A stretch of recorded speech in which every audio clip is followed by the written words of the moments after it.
July is Juvenile Arthritis Awareness Month, and while many people think arthritis is a condition that affects older adults, it can also impact children.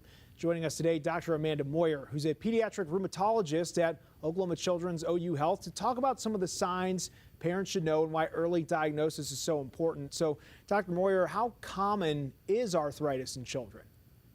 Yeah, so it probably makes sense to define it just a little bit to start with.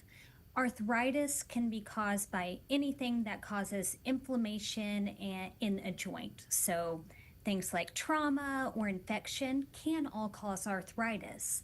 But when it's the body's own immune system that's causing issues and causing inflammation in that joint, we call it juvenile idiopathic arthritis.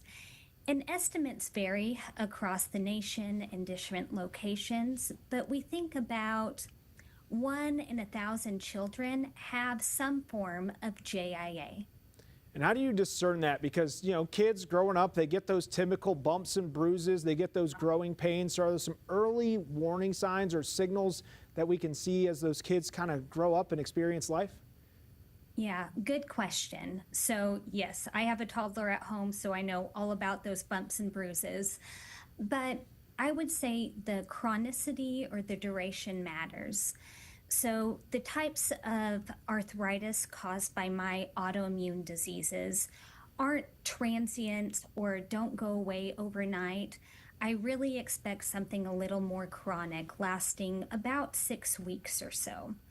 And then you really should see signs of inflammation, so like swelling of the joint or warmth, or they're not wanting to walk anymore using that. Other early signs can be maybe it's a kid that struggles more in the morning because the joint pain and stiffness tends to be worse in the morning, and it actually gets better with activity. Those can all be some of those signs or early signs of any of our forms of JIA. Now, early diagnosis is a key for all kinds of medical issues and conditions here, but when it comes to juvenile arthritis, how can early treatment and diagnosis help children stay active and stay healthy? We're also dealing with childhood obesity on the rise as well, so we want to make sure these kids can keep it moving. Yeah, of course. And honestly, that is our goal and expectation with our current therapies and treatments that we have these days.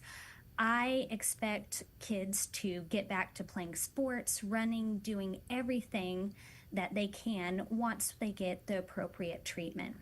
So I don't want them to have any limitations, and that is kind of the expectation at this point in time. It's really early to diagnose it early or to catch it early because one, you want to prevent the pain and suffering in these kids. And then two, we know with the growing skeleton and open growth plates, if that inflammation continues in that joint, it can lead to more permanent or chronic damage, like one leg being longer than the other per se, or things like maybe a joint almost gets stuck in a position.